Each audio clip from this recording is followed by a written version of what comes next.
What's going on YouTube? It's your boy camATL. Shout out to the DFS squad. Shout out to everybody watching this video right now. Drop a like down below because I already know you're gonna love it. Subscribe to the channel if you haven't already. Make sure you comment anything down in the comment section to enter your name into the $50 giveaway that we do every single week on this channel because I love you. That's it, just because I love you. Comment anything down in the comment section. Make sure you like the video and make sure you're subscribed. There has been a few times where I randomly chose the winner, made sure they were subscribed, and they weren't subscribed. Most of the time, people are subscribed, but they weren't subscribed, so I re-chose. So make sure you subscribe to the channel and then comment down below to enter your name into that $50 giveaway. Last week's $50 winner, I will comment down below in the comment section right when I am done posting this video. I hope everybody had an amazing weekend. Let's go ahead and have an amazing week of DFS. Go to greenlightdfs.com to join the squad. By the way, I haven't talked about the MLB optimizer for a while. We've been adding stuff to it and perfecting it and doing our thing with it. It has been dominating in GPPs. It's taken down a few for members already in GPPs. So it's definitely not something you want to use for cash games because it's going to take chances. That's what the optimizer does. It's going for high upside. It's not going for safety. So we have that option for everybody who joins up for any of the memberships on greenlightdfs.com. Like if you join up for the daily lineup membership, you'll get automatic access to the MLB optimizer. You join up for the weekly, same thing, blah, blah, blah. You get it regardless. We also have an option where you can do just optimizer if you would like to just chance some GPPs, max enter, whatever you want to do there. There is something new. I am going to start doing a podcast, all right, where I will break down the slate fully. You know, in these high fives, I put together my first look 5 guys with a little bit of research. I throw together a high five just off gut and first look. This podcast will be dropping before lunchtime. I will have it out and it will be on the Greenlight DFS website on the MLB Access page. So I'm reserving it right now for only the signed up members. For the lineup memberships, will be able to listen to the podcast and use the podcast to help them build their own variations of things and in GPPs and stuff like that. It's going to be a full slate breakdown. I'm going to break down all the pitchers I love. I'm going to talk literally about every hitter I love, home run predictions, every type of thing we can possibly do. I'm going to break down everything in the podcast. It's going to be about 30 to 45 minute long podcast. I hope you guys love it. Join the squad, greenlightdfs.com, and you will be able to hear that tomorrow. But like I said, it is exclusively for Greenlight DFS members who join up for any of our packages on the website. You will be able to listen to the podcast. All right, here we go. Now, starting off, first pitcher I'm going with. Now, we have some decent pitching options. We've got some good guys like Verlander, Corbin, Maeda, Wheeler. Those 4 guys are in great spots. Wheeler's been pitching super hot. Maeda's in San Francisco. Corbin's against St. Louis, which I don't love. There's a bunch of righties in that lineup.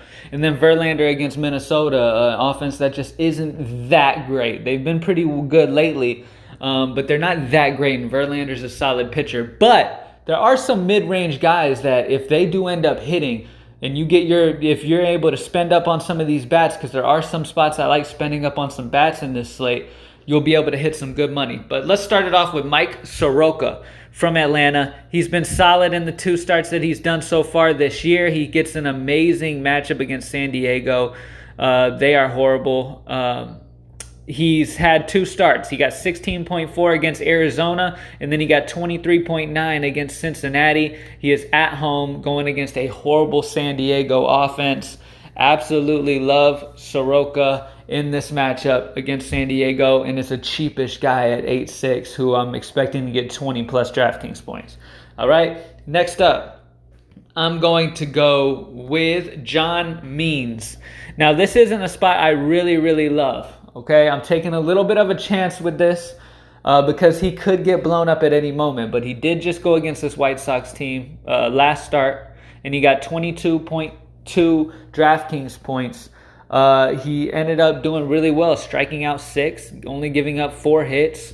He ended up being really, really solid. So I definitely like some John Means as well, traveling to Chicago against this real strikeout-heavy White Sox lineup. All right, next up, third base. Let's go with Josh Donaldson. This dude crushes lefties. He's mashed lefties his whole entire career. So far this year, which is weird, he's hitting righties really, really well. And lefties not so much, but I expect that to go back to its regular eventually soon enough. He just crushed a lefty yesterday. And I expect him to do the same here against a lefty for San Diego, Marjevicius. I can't even say the dude's name. I'm not even going to worry about it. But he's a left-hander, and I love playing Josh Donaldson against lefties. Next up, one of the offenses I really want to get exposure to is Colorado, going against Davies. Davies has been okay. I mean, he's been hit around. He's averages about 10 DraftKings points this year, but he's in Milwaukee, which is a very hitter-friendly ballpark.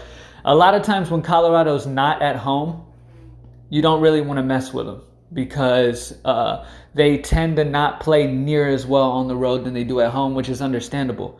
Colorado is a super hitter-friendly ballpark, but now they're going to Milwaukee, which is also a very hitter-friendly ballpark. You know what's crazy is I'm actually considering Kyle Freeland at this moment. He's supposed to be making the start in this game, and Yelich will most likely miss this game. That waters down this Milwaukee offense a lot. Yelich is a huge part of their offense.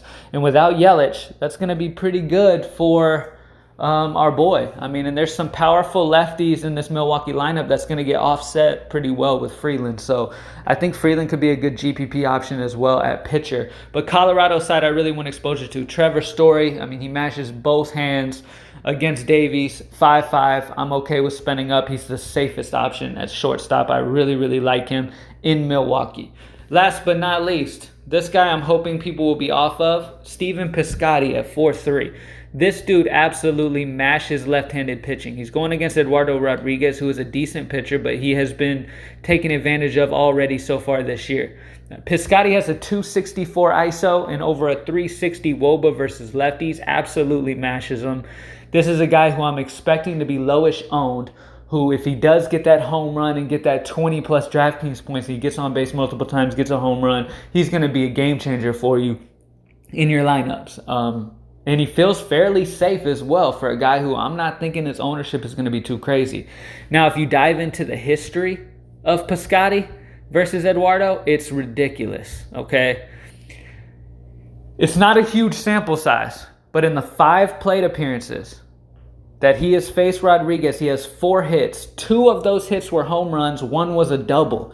He's hitting with crazy power against Rodriguez. Like I said, not a huge sample size, but with the numbers already pointing towards Piscotty crushing lefties, now he gets to go against a lefty that he has already proven to take an advantage of in the limited sample size that he's faced him.